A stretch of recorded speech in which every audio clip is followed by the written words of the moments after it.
여러분 안녕하십니까? 복잡한 이슈를 빠르게 정리해드리는 데일리 이슈 포커스 시간입니다. 진행을 맡은 노무아입니다. 오늘 있었던 일들에 대해서 헤드라인을 통해 먼저 간략하게 살펴보는 시간 갖도록 하겠습니다. 첫 번째 헤드라인입니다. 팩트시트의 지연에 자동차 업계의 불안감이 커지고 있습니다. 한미 관세와 안보 협상 결과를 담은 팩트시트의 발표가 늦어지고 있는 상황인데요. 이 때문에 국내 자동차 업계에서는 불안감이 커지고 있습니다. 대미 자동차 수출 관세 25%를 부과받는 상황인데 자동차 관세율의 인하가 석 달 넘도록 현실화되지 않아 업계 피로감은 더 커지고 있는 상황입니다. 대미 자동차 수출 관세 25%는 우리나라는 지난 한 해 미국에 143만 3천여 대를 수출했고 올해 3분기까지는 100만 4천여 대를 수출했습니다. 현대차와 기아의 올해 3분기 관세 비용은 각각 1조 8,212억 원, 그리고 1조 2,340억 원이었는데요. 이에 따라 현대차의 3분기 영업이익은 1년 전보다 29.2%, 기아는 48.2%가 줄어든 상황입니다. 다음 헤드라인입니다. 정부가 구글의 고정밀지도 국외 반출과 관련한 서류의 보완을 요구했습니다. 국토교통부는 오늘 국토지리정보원에서 회의를 열고 구글이 요청한 1대 5천 고정밀지도 반출 여부를 논의했다며 이같이 언급했습니다. 구글이 보완 신청서를 추가로 제출하면 심의를 거쳐서 고정밀지도의 반출 여부를 결정할 계획인데요. 구글이 요청한 지도는 실제 거리 50m를 지도상이 1cm로 줄여서 표현한 현행보다 5배나 더 세밀한 지도를 요구한 겁니다. 앞서 정부는 2007년과 2016년 안보 우려를 이유로 이를 거절한 바 있습니다. 다음 헤드라인입니다. 2035년 국가 온실가스 감축 목표가 국무회의에서 의결됨에 따라서 최종 확정됐습니다. 온실가스 배출량을 2035년까지 2018년 기준 53%에서 61%까지 감축하는 내용입니다. 네, 이렇게 헤드라인을 통해 살펴봤는데요. 다음으로는 사진 그리고 영상 자료와 함께 정착 현안에 대해 살펴보는 미디어 포커스 시간입니다. 한국개발연구원 KDI가 내년 한국 경제가 1.8% 성장할 것으로 전망했습니다. 종전 전망치인 1.6%보다 0.2%포인트 올려잡은 결과인데요. 올해 성장률은 0.9%로 1%에 못 미칠 것으로 내다봤습니다. KDI는 11일 이러한 내용이 담긴 KDI 경제 전망 하반기를 발표했습니다. 이 같은 내용 자세히 보시면요. 국제통화기금의 전망치와는 같고 경제협력개발기구의 전망치보다는 낮은 수준입니다. 그리고 최근 우리 경기에 대해 KDI는 성장세가 확대되며 경기가 완만하게 개선되는 모습이라고 언급했는데요. 정규철 KDI 거시금융정책연구부장은 성장률을 상향 조정한 배경에 대해 올해의 경우 생각했던 것보다는 반도체 경기가 훨씬 좋았다며 내년에도 마찬가지로 반도체 경기가 좋을 것으로 봤다고 설명했습니다. 내수경제에 대해서는 건설 투자가 위축되어 있긴 하지만 소비가 개선되면서 부진 역시 완화되고 있는 상황이라고 평가했습니다. 그리고 내년 세계 경제의 성장세가 완만하게 둔화할 것으로 전제했는데요. 최근 IMF는 높은 통상 불확실성과 보호무역주의의 확산에 따른 교역의 위축으로 2026년 세계 경제 성장률이 2025년보다 소폭 낮은 3.1%에 그칠 것으로 전망했습니다. 마지막으로 KDI는 경기가 회복되는 만큼 이제는 재정 건전성 관리에도 신경을 써야 할 때라고 강조했는데요. 반도체라는 한 다리로 버티는 경제가 아니라 내수와 수출이 함께 뛰는 두 다리 경제로 가야 한다는 과제를 다시 한번 확인할 수 있었습니다. 이렇게 미디어 포커스를 통해 정책 현안에 대해 살펴봤는데요. 다음은 스피디 브리핑 코너로 넘어가서 이슈들에 대해서 쉽고 빠르게 정리해 보도록 하겠습니다. 첫 소식입니다. 킥보드에 관련된 이슈가 있었습니다. 소방청이 전기 제품으로 인한 화재 사고 예방을 위해 안전수칙을 마련하고 공동주택 관리사무소 등을 통해 이를 배포할 예정입니다. 소방청은 최근 5년 동안 배터리 화재 1,850여 건, 멀티탭 화재 1,340여 건, 전동 킥보드 화재 480여 건, 마지막으로 전기자전거 화재의 경우에는 110여 건이 발생했다고 집계했습니다. 주요 수칙을 보면 특히 전기자전거와 전동 킥보드는 화재 시 원활한 대피를 위해서 현관문 근처나 실내에서는 충전 혹은 보관이 불가능하다고 명시돼 있습니다. 또 충전 중에는 외출은 금지하고 충전 뒤에는 반드시 전원을 차단해야 한다고 강조했습니다. 다음 소식입니다. 서울교통공사가 최근 늘어나는 배터리 화재 위험에 선제적으로 대응하기 위해 주요한 혼잡역에서 이동식 냉각 수조를 시범 운영할 예정입니다. 우선 사고 시 인명피해가 높은 서울역, 시청역, 그리고 사당역과 강남역 등 주요 혼잡한 역 10곳에 올해 안에 이동식 수조를 배치하고 내년 안에는 25개 역에 차례로 도입할 예정입니다. 시범 운영을 통해 효율성과 안전성 검증에 나선 뒤 2027년부터는 주요 역을 시작으로 일반 역까지 단계적으로 확대 방침할 것이라는 것이 이번 방침입니다. 다음 소식입니다. 2025 에이펙 정상회의장 공개 관람 행사에 약 12,000명의 시민들이 참여한 것으로 집계됩니다. 이번 공개 관람은 지난 5일부터 9일까지 경주 화백 컨벤션 센터 3층 본회의장에서 진행됐는데요. 관람은 회차별 30분 단위로 운영됐고 동선별 안내 요원과 해설 프로그램 역시 마련됐습니다. 5일간 총 11,863명이 관람했으며 특히 지난 8일에는 가장 많은 인원이었던 3,678명이 다녀갔습니다. 다음 소식입니다. 매크로 프로그램을 이용해 프로야구 입장권을 대량 구매한 뒤 웃돈을 받고 되파는 방식으로 부당이득을 챙긴 30대 남성이 불구속 송치됐습니다. A씨는 짧은 시간 안에 많은 앱권을 확보하기 위해 매크로 프로그램을 이용했는데요. 또 온라인 티켓 판매 사이트에서 정가보다 360에서 무려 800%까지 높은 금액으로 이를 되팔았습니다. 국민체육진흥법에 따르면 입장권 부당 판매 위반 시 1년 이하의 징역 또는 1,000만 원 이하의 벌금에 처할 수 있습니다. 다음 소식입니다. 대구의 한 고등학교에 사제 폭발물 설치 의심 신고가 접수돼서 경찰 특공대가 현장 수색에 나섰습니다. 대구 남구 한 고등학교 소속의 A 교사는 어제 오후 10시쯤 학교 대표 메일 계정으로 학교에 폭탄을 설치했고 이를 학교 때 터뜨릴 것이라는 내용의 메일이 왔다고 전했습니다. 이에 경찰은 오늘 오전 10시부터 3시간가량 폭발물의 설치 여부 등을 확인했으나 이 같은 사실은 확인되진 않았습니다. 다음 소식입니다.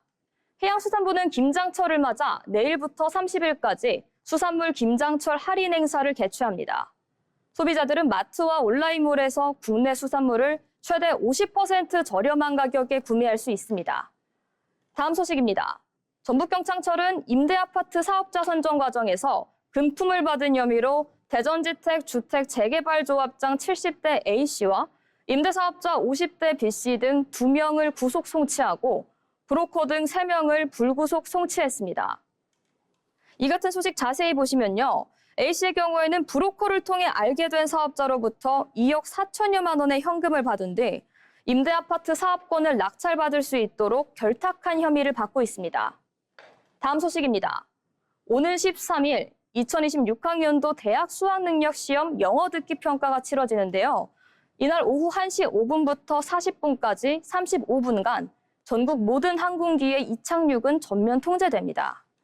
이에 따라 비상 그리고 긴급 항공기만 예외로 하되 비행 중인 항공기는 3km 이상 상공에서 대기해야 합니다. 국토교통부는 이와 함께 드론과 초경량 비행장치의 비행 금지 역시 공지할 예정입니다. 다음 소식입니다. 2025 포항시 대학 연합축제가 오늘 15일 포항 종합운동장에서 열립니다. 4대 문파 4개 대학 문화파티라는 주제로 설린대와 포스텍, 포항대와 한동대가 참여합니다. 축구 결승전과 대학 공아리의 동연 예전, 그리고 인기 뮤지션의 공연이 이어질 예정인데요. 또 대학별 특성화 홍보 부스와 청년 창업 플리마켓, 스탬프 투어 같은 다양한 참여 행사가 마련되어 있습니다. 그리고 마지막 소식입니다. 사진 촬영 스튜디오와 웨딩드레스 예약, 그리고 신부 메이크업 등 결혼 서비스나 요가와 필라테스와 관련된 사업자들은 오늘부터 가격 정보를 반드시 소비자에게 미리 공지해야 합니다. 공정거래위원회는 이 같은 내용의 개정, 중요한 표시 광고사항 고시를 내일부터 시행한다고 밝혔습니다. 다만 사업자들이 준비 기간이었던 것을 감안해 6개월간은 계도 기간을 운영할 예정입니다. 이것으로 오늘의 스피드 브리핑 마칩니다. 다음으로는 유상화 캐스터 연결해서 신문 브리핑 들어보도록 하겠습니다.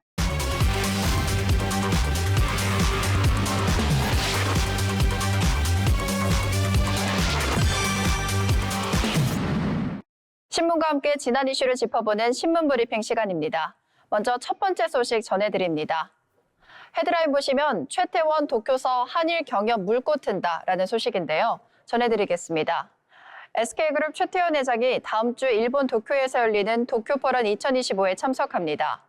이번 포럼은 자본주의를 제고하다라는 주제로 열리며 최 회장은 개회사를 통해 한일 경제 공동체 구축 필요성을 강조할 예정입니다. 최 회장은 최근 인터뷰에서 관세 중심의 성장 모델은 한계에 이르렀다면서 한일 협력을 통해 6조 달러 규모의 시장을 창출할 수 있다고 밝힌 바 있습니다. 미국과 중국 중심의 글로벌 경제 질서 속에서 한국과 일본이 힘을 합쳐 새로운 경제 패러다임을 만들자는 구상입니다. 이번 포럼의 소주제가 다양성, 모순, 그리고 미래인 만큼 인공지능과 반도체, 그리고 에너지 분야 협력도 주요 의제가 될 전망입니다. SK그룹은 이미 AI와 반도체 산업에서 글로벌 기술력을 확보하고 있으며 SK하이닉스, SK텔레콤, SK이노베이션 등이 일본 기업과의 협력 가능성이 큰 계열사로 꼽히고 있습니다. 최 회장은 지난해 도쿄 포럼에서도 AI는 미래 비즈니스 혁신의 핵심이라고 언급했는데요.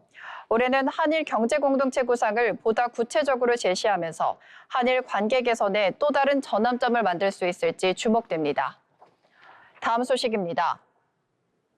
중국 부동산 올해 8%, 내년에는 6%에서 7% 추가 하락 전망한다는 소식인데요. 2021년 헝다그룹 파산으로 시작된 중국 부동산 위기가 완전히 해소되기까지는 최소 2년 이상이 더 걸릴 것으로 전망됩니다. 현재 상위 10대 개발사 중 8곳이 해외 채무 재조정을 마쳤지만 미완공 주택 완공과 미분양 재고 해소라는 과제가 남아 있습니다. 전문가들은 중국 가계가 이미 대금을 지불한 아파트가 완공돼야 소비 심리가 회복될 것이라고 말하고 있습니다. 또한 시장에 쌓여있는 미분양 물량을 소화하는 데 시간이 필요합니다.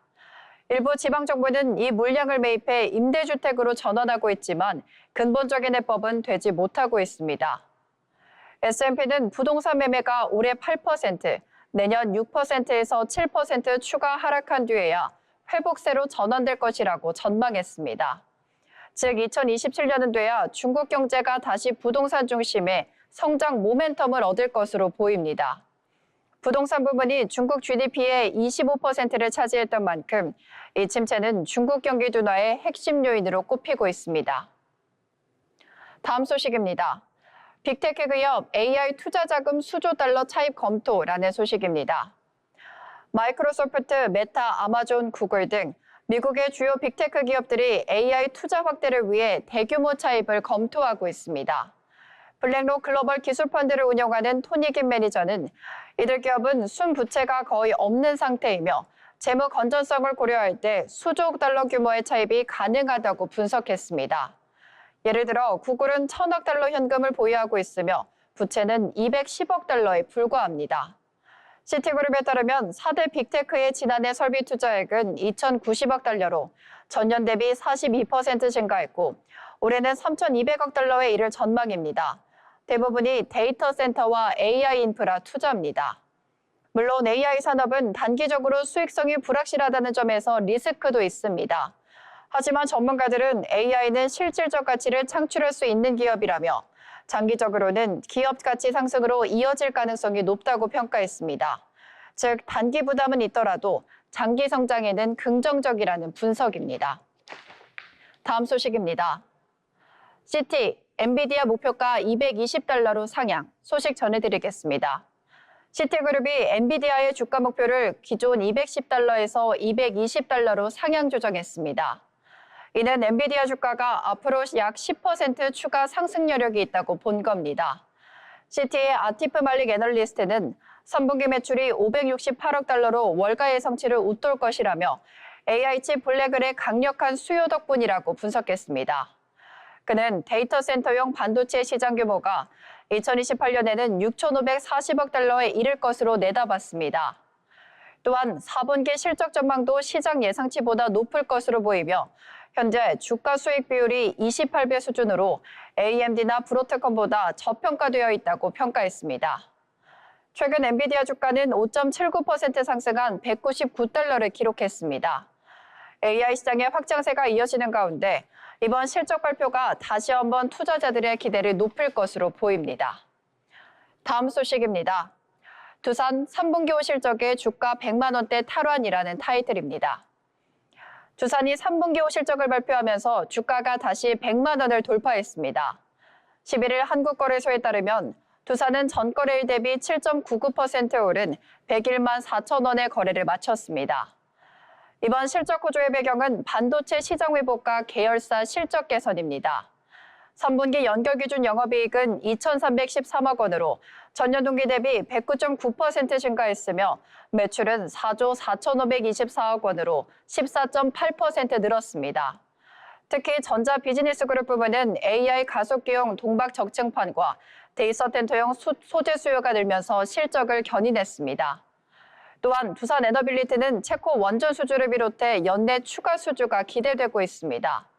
두산밥켓도 북미와 유럽 시장에서 안정적인 성장세를 보이면서 그룹 전체 수익성 개선에 기여했습니다. 두산은 올해 수주 가이던스를 13조 원 이상으로 상향하면서 내년에도 탄탄한 성장세를 이어갈 것으로 보입니다. 다음 소식입니다. 위기의 K항공 공급 과잉 신호 커졌다라는 소식입니다. 국내 항공시장이 사상 최대 경쟁 국면에 들어섰습니다.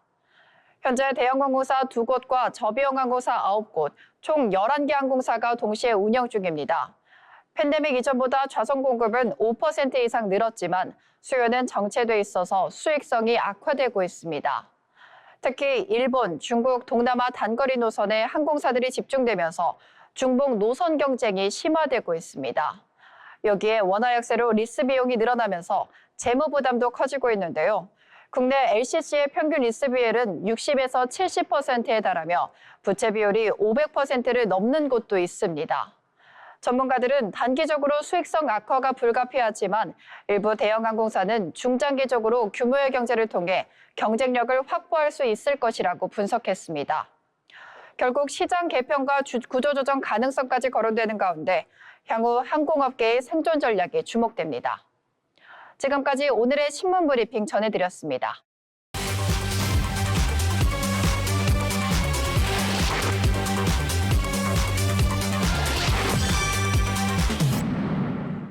네, 이렇게 신문 브리핑까지 알아보면서 지난밤 어떤 이슈가 있었는지 자세히 살펴봤습니다. 오늘도 여러 가지 정책 현안 그리고 빠른 이슈까지 자세히 알아보는 시간이었는데요. 오늘 저희가 준비한 내용은 여기까지입니다. 저희는 내일 또다시 새로운 뉴스들로 돌아오도록 하겠습니다. 지금까지 데일리 이슈 포커스였습니다. 시청해주신 여러분 고맙습니다.